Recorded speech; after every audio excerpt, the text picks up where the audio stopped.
Eto matagal na po 'to, eh, si Ortega, 'no? Hindi lang po natin pinapansin gaano kasi hindi naman po siya sikat.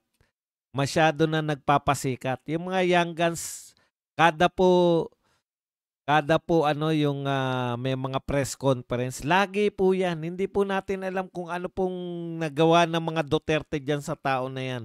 Ngayon pong pinatulan ni Pulong, sinabihan po siya ng dakdak ka ng dakdak, 'no? Okey. Natauhan siya, eh, biglang nagdahilan mga kapatid. Nakakaawa 'no, yung mga wala ng ginawa kundi dumakdak tapos nakita nilang galit na. Hindi naman pala nila kayang palagan si Pulong. Ganyan na ganyan itsura ni Pulong kung ano nakikita niyo. Eto po, ipapakita ko po sa inyo kung ano po ang, dinadaldal nito, para magkaalaman na. May mga dagdag pa yan, eh.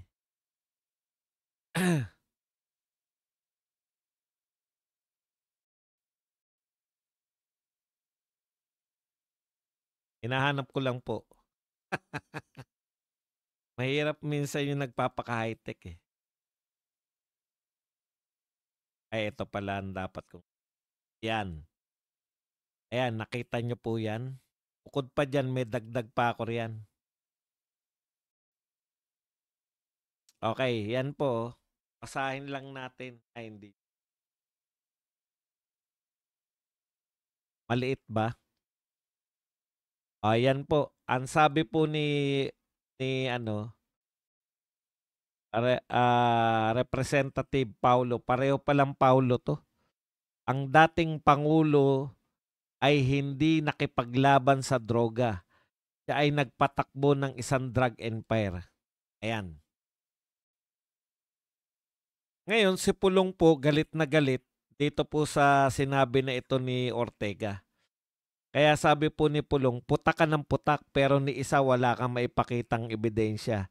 Kung totoo man ang sinasabi mo, ipakita mo hindi puro drama at press release. Ayan. Meron pa pong mga sinabi si Paulo Duterte dyan. Idadagdag natin dyan sa sinabi niya na yan. Mahirap pala itong nagpapaka-high-tech, high-tech. Palipat-lipat ako. Nawawala tuloy ako sa hulog, eh. Teka lang. Abura ko tuloy yung mga ano. Eto pa po yung dagdag, no, ni Paulo Duterte. Hindi lang po yan. Siyempre, yan lang po yung kasya, eh.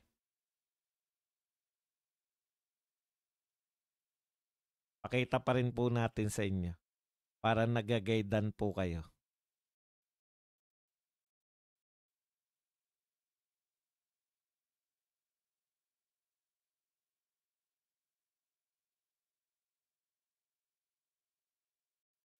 Ayan po. Davao City First District Representative Paulo Duterte criticized La Union First District Representative Paulo Ortega for what he described as baseless and recycled accusation. Duterte challenged Ortega to present evidence. Ayun naman pala, Ortega, magpakita ka kasi ng ebidensya. Ha? Yan po, matagal na pong inaakusahan, eh. Hindi lang pumapatol to si Pulong. Yan pong Ortega na to, napuna natin, dakdak ng dakdak to laban sa yung mga confidential fund ni BP Sara. Yan, daldal ng daldal yan tungkol dyan, eh. Tapos eto naman ngayon, si Tatay Digong naman. Ang mga sinabi pa, dagdag pa, sabi pa ni Duterte, Duterte challenged Ortega to present evidence instead of resorting to media drama, accusing him of diverting attention from issues such as flood control and corruption in his own district. O yan, corruption. Grabe rin pala, meron pala kayong mga flood control o mga corruption dyan sa distrito mo. Pero nakuha mo pang i-divert, banatan na ng banatan to si Pangulong Duterte. Halata naman na pinipilit nyo lang ilihis ang totoong problema, sabi ni Pulong. Ang flood control at korupsyon nyo sa Kongreso. Baka gusto mong ayusin muna yung problema mo diyan sa lugar mo bago ka maghanap ng gulo sa labas sa labas ng sarili mong bakuran. Ang tindi po nito, 'no? Ang termino ng ginagamit ni Paulo Duterte, ah, direkta na sinasabi ka sa kanya. Baka gusto mo munang ayusin yung bakuran mo bago ka maghanap ng gulo. Putya, gulo na po ang termino. Hindi na po simpleng hindi na po simpleng naaasar o nagagalit. Gulo na ang sinasabi nito ni masyado na kasi sumobra na tong mga young guns kunwari na to. Ang tatanda mo, yan ba young guns pa itsura mo? Ang tanda mo na, pero isip bata ka pa rin. Kumbanatan mo si Pangulong Duterte. Tapos matatakot ka ngayon. Tuloy natin. Ayusin mo muna yung problema dyan sa lugar mo bago ka maghanap ng gulo sa labas. Gulo na ang hinahanap mo. Ah.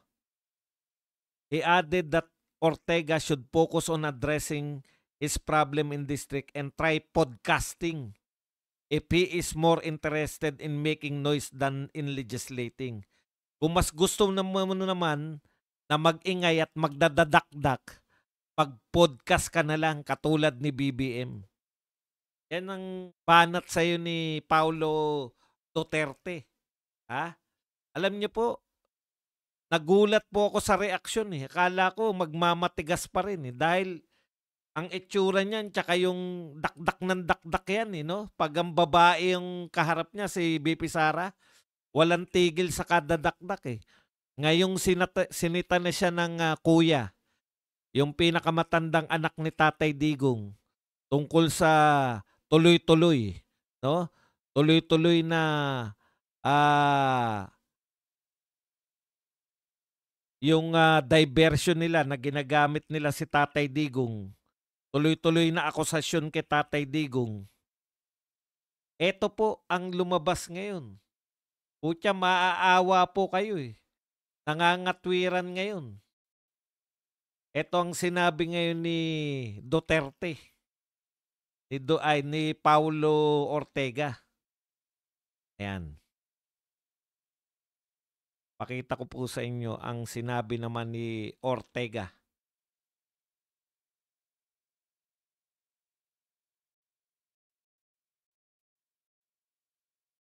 Ito po sa bandang unahan.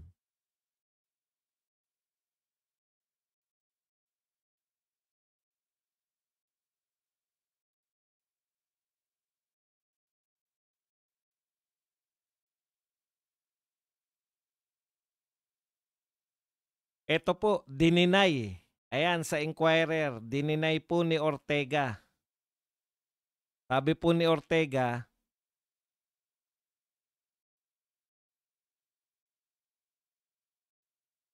Deputy Speaker of La Union Representative Paulo Ortega on Saturday released a statement denying that he made any statement recently about former President Rodrigo Duterte. So dinideny niya na hindi raw siya nagsalita recently. Recently. Recently. Pero nagsalita ka. Ito pa sinabi ni Ortega. Ortega said there is a fabricated statement circulating online which is falsely attributed to him. Mayroon daw pong kumakalat ngayon online na hindi niya naman daw sinabi, kumakalat daw ngayon. Yan, circulating, ayan, fabricated. So, pinabricate lang daw, which is falsely attributed to him. Mamaya, papakita ko sa'yo na sinabi mo yan. I want to clarify that I have not issued any recent statement. Lagi niya sinasabi yung recent, di ba? Sinasabi niya, I want to clarify that I have not issued any recent statement, official or otherwise, regarding former President Rodrigo Duterte at any event. Ayan. Ortega did not mention the specific fabricated statement attributed to him, but it can be checked on social media that there was certain posts alleging that he said Duterte himself ran illegal drug operation in the country. In recent weeks, I have repeatedly been made the subject of fake news and fabricated posts intended to mislead and confuse the public. Alam mo, Ortega, meron ngang kasabihan, hindi mo pala alam dakdak ka kasi ng dakdak. Meron kasabihan na once na ikaw, lalo ka na, congressman ka, once na dumakdak ka, no? Yang mga sinabi mo, ang tawag po dyan ay digital imprint. Lahat ng sinabi mo, kahit sinabi mo pa yan na dati mo pang sinabi, babalikan ka niyan. Di ba? Ang tanong lang dyan, totoo ba na sinabi mo na si Tatay Digong ay one time, sinabi mo ba na si Tatay Digong ay nagpatakbo ng droga sa Pilipinas? Yun po yun. Pag sinabi mong fake news yan, hindi mo sinabi yan kahit kailan. Once na sinabi mo yan, kahit ibalik pa yan, sinabi mo pa rin yan. Ngayon, nagmamalinis ka na. Ang sinasabi mo ngayon, dahil nakita mo na galit si Pulong Duterte, natakot ka ngayon. Natakot ka Dahil may mga pagbabanta pa to nagbabanta pa Sabi niya, let us remain vigilant against the spread of falsehood and uphold truth, accountability and integrity in public discourse. Falsehood pala yan Tsaka i-uphold mo yung truth Tanong, please rely on credible news organization and verified official social media pages for accurate information. Yan yung sinabi ni Ortega. So, verified news organization, credible news organization, tsaka verified official social media pages. Okay. Eto po, sasabihin ko sa iyo na sinabi mo yan. Dinideny mo, di ba? Mas malupit pa nga yung sinabi mo Eto ang pamagat. March 10, 2025. March lang to, 2025. Ikaw ang nagsabi nito. Teka muna. Totoo ba na wala ka namang ebidensya? March mo pa sinabi to Ano na ngayon? March, April, May, June, July, August, September, October. 7 buwan. May ebidensya ka na ba sa mga sinabi mo ng March? Pagpalagay mo ng luma na yun. Pero sinabi mo yan Diba? Magaling yung mga bumabanat sa'yo. Kasi nahukay nila yung mga sinasabi mo. Ako, hinukay ko to kasi sinabi mo bago ko nilabas. Ang dami nga kasing fake news ngayon sinasabi mo parang fake news Parang walang basehan yung, parang ang gusto mong palabasin, itong sinasabi ni Paulo Duterte ay na fake news siya. Hindi po siya fake news, talagang sinabi mo yan. No? Hindi siya fake news. Ito ang petsa. Ayan, sa Inquirer. Siguro naman yung Inquirer, credible yan. Ito po ang sinabi niya. Pamagat, Duterte playing victim but he allowed drug cartel to flourish, Ortega. Ito babasahin ko sa iyo. Nabudol tayo ng Budulterte. Nabudol daw tayo ng Budulterte. Ikaw ang nagsabi nito. For years, he made us believe he was waging a war against drug, but the House Quadcom's investigation has revealed the shocking truth. It was a war that protected and enriched his most trusted men, including his right-hand operator, Michael Yang. Di ba? Ito pa, mas malupit tong sinabi mo rito. He's playing the victim while ignoring the real issue. His administration ran a state-sponsored drug cartel. The former president was never fighting a war on drugs. He was running a drug empire. Hindi mo ba sinabi yan? Sa Inquirer yan. Ngayon, ibig mo sabihin, nag-expired na yung sinabi mo? Walang expiration yan, boy. Nag-sorry ka na ba dyan sa sinabi mo? Oh, sinabi mo ba na nagkamali ka? Sinabi mo ba na patawarin nyo na ako, pamilyang Duterte, na nagkamali ako nung sinabi ko sa Inquirer yan? Utot mo. Nariyan na yan habang buhay. Lahat ng sinasabi nyo, lahat ng pinupost nyo sa social media, panghabang buhay na yan. Pero kung magre-retract ka, huwag kang magmalinis. Na ibig mo sabihin na nagpe-fake news pa yung mga vlogger. Hindi kami nagpe-fake news. Ayan, ikaw ang nagsabi niyan. Kasalanan ba? Kasalanan na naman ba ng mga vlogger na kinukot ka? Yan ang problema sa'yo eh. Ano ka ngayon? Sinabihan mo si Duterte, no? Nagalit na si Pulong, nagsasabi ka ngayon na recently. Kahit matagal na yan, sinabi mo pa rin yan. Pero mabubura yan kung dapat ang sinabi mo, sinabi ko yan noon. Pero nagsorry na ako sa pamilyang Duterte. Ilang beses nyo bang ilalabas yung pagkakamali ko? Hindi eh. Pinalalabas mo pa. Ha? Pinalalabas mo pa na ikaw, Ortega, ay nape-fake news lang. Na po-false quote ka lang. Hindi totoo yan. Ikaw mismo yung nagsalita niyan. Kahit makailan pa yan eh. Mabubura lang yan sinabi mo kung merong nag-sorry ka na. Kung ikaw ay nag-apologize na nagsabi ka na, pasensya na pamilyang Duterte. Wala akong ebidensya nung sinabi ko yan. Lasing ako nung sinabi ko yan. O ako ay wala sa hulog nung sinabi ko yan. Pero sa totoo, wala talaga akong ebidensya. O yun. Iko-quote mo ngayon yun. Matagal ko na yan sinabi. In fact, sa isang pahayag ko sa dyaryo, eto naman ang nilabas ko. Ganun po yun. Kaya kayo po, huwag kayong basta-basta maniniwala. Maghanap po kayo, madali naman. Meron naman kayong Google lahat.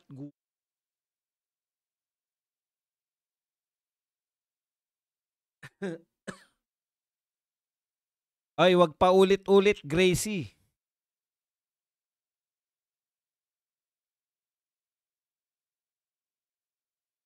Okay. So, tama lang na magalit sa'yo si Paulo. Kahit ba noon mo pa sinabi, kung hindi niya narinig noon, kung hindi niya nabasa noon eh. Ngayon, nilabas uli ng mga kung sino man na naglabas. Ang gusto pang huntingin yung mga hahanapin kung sino nagpapakalat. Siya naman talaga nagsabi. Mananakot na naman kayo sa mga nagpakalat. Dapat nga pasalamatan namin yung mga nagpakalat eh. Ibig sabihin yung mga nagpakalat na yan, hindi ko nabasa yan noon. Kung nabasa ko yan, binanatan din kita. O kaya binanatan na rin kita noon. Tama lang yan. Ibinabalik-balik yung mga kayo na may sinabi kayo kay Tatay Digong. Hindi naman noon yan. Kailan lang yan. Ngayon, mapapahiya na kayo. Punta na po tayo sa iba pang mga balita. Tama yan, Pulong. No? Ipakita mo na yung tapang mo para itong mga to na nawili. Pinamihasa mo kasi hindi ka kumikibo noon eh. Noong kung bastusin yan yung kapatid mo na vice president, yan kasama yan sa mga yanggan siyang umabastos. O ngayon, iba na si Pulong ngayon, napuna ko lang lahat na ngayon. Buhat nung hindi nyo tinitigilan si Pulong. Napakasarap pala sumagot si Pulong, parang may kuya ka na ngayon na naghiganti para sa'yo. Hindi ko naman sinasabi na baka mas matanda pa ako rin kay Pulong, pero alam mo yung pakiramdam na may mga nadadagdagan tayong tagapagtanggol. Kasi kung si BP Sara lang, hindi napapansinin niya mga yan. Sumobra.